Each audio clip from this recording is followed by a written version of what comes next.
ፖርቱጋላዊ አሰልጣኝ የምወደው ቦታ ወደሚሉት የሪያል ማድሪድ ኃላፊነት ተመልሰዋል። ጆዜ ሞሪኖ የስፔኑን ታላቅ ክለብ ከ2010 እስከ 13 በአሰልጣኝነት መምራት ችለው ነበር። የ63 ዓመቱ አዛውንት በድጋሚ በማድሪዱ ፕሬዝዳንት ፍሎሬንቲኖ ፔሬዝ ተመራጭ በመሆን ኃላፊነቱን ተረክበዋል።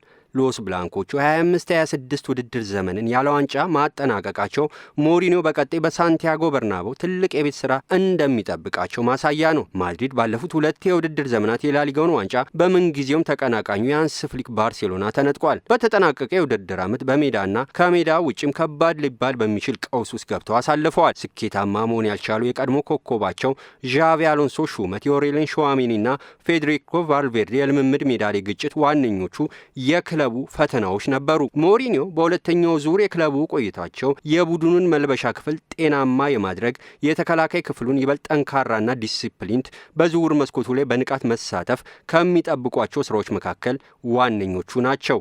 የአጥቂ ክፍሉ ባለፉት ሁለት የውድድር ዘመናት በፈረንሳይ ፊት አውራሪ ኪሊያን ምባፔ ጎሎች ላይ ጥገኛ ሆኖም ታይቷል። ይበልጥ የተቃራኒ ሜዳ ክፍልን ለሌሎች የቡድኑ ተጫዋቾች ክፍት በማድረግ የቡድኑን ጎሎች መጨመር ይጠበቅባቸዋል። በአማካይ ክፍል ላይ ያለውን አለመረጋጋት ማስተካከልም ሌላው የሚጠብቃቸው ስራ ነው። የቡድኑ ሚዛናዊነት መጓደል በመመልከት የዓለም ዋንጫውን አሸናፊ አማካይ ሮድሪ ከማንቸስተር ሲቲ ለማስፈረም ከፍተኛ ጥረትን በማድረግ ላይ ይገኛሉ። በተለይም በኦሬሊያን ሹዋሜኒና ፌዴሪኮ ቫልቬርዴ መካከል ቀደም ሲል የተፈጠረውን ግጭት መፍታት ትልቁ ስራቸው ይሆናል። የፈረንሳይ አማካይ ሹዋሜኒ ቆይታ ጉዳይ ያለየ ሲሆን ካለፈው የጥር የዝውውር መስኮት ጀምሮ ስሙ በተለይም ከማንቸስተር ዩናይትድ ጋር ተያይዞ ሲወጣ ቆይቷል። ታታሪና ጠንካራ ሰራተኛ ሆነ የተከላካይ ክፍልን ማዋቀር ከጆዜ የሚጠበቁ ሌሎች የቤት ስራዎች ናቸው። ተጫዋቾች በተለይም አመቺ በሚሉት ቦታዎች ላይ መጫወት እንዲችሉ ማድረግ ላይ ትልቅ ስራም እንደዚሁ ይጠበቃል።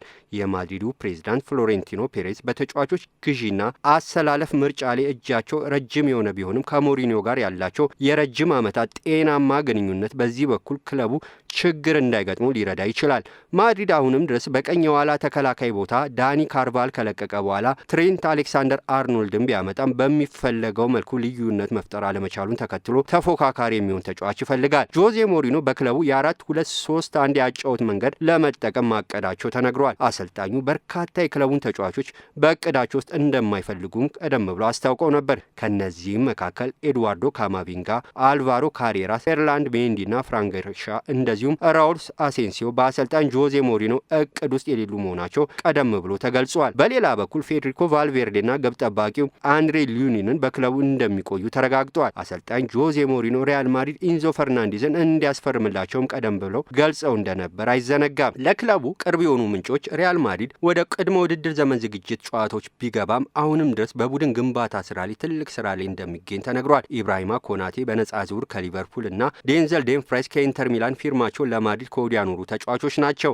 ብዙ ተስፋና እምነት የተጣለበትን የታላላቅ የአውሮፓ ክለቦችን ትኩረት መሳብ የቻለውን አይቮሪ ኮስታዊ ኢንተርናሽናል የአንዲዮ ማንዲ ከአርቢ ሌቪዚክ በ120 ሚሊዮን ዩሮ ለማስፈረምም ከስምምነት ላይ ደርሷል። ሞሪኖ በመጀመሪያው ዙር የሎስ ብላንኮቹ ቤት ቆይታቸው በ2011-12 100 ነጥቦችን በመሰብሰብ የላሊጋውን ዋንጫ፣ በ2011 የኮፓ ዴላሬንና በ2012 ደግሞ የሱፐር ኮፓ ዴ ስፓኛን ማሸነፍ ችሎ ነበር። በሻምፒየንስ ሊጉም በ3 ዓመቱ ቆይታቸው ቡድኑን እስከ ግማሽ ፍጻሜ መጓዝ እንዲችል ማድረግ የቻሉ በፔፕ ጋርዲዮላ ባርሴሎና፣ በኤርገን ክሎፕ ቦሩሲያ ዶርትመንድና በዮፔንክስ ባየር ሙኒክ በደርሶ መልስ ውጤት ተረተው ፍጻሜ መድረስ ሳይችሉ ቀርተዋል።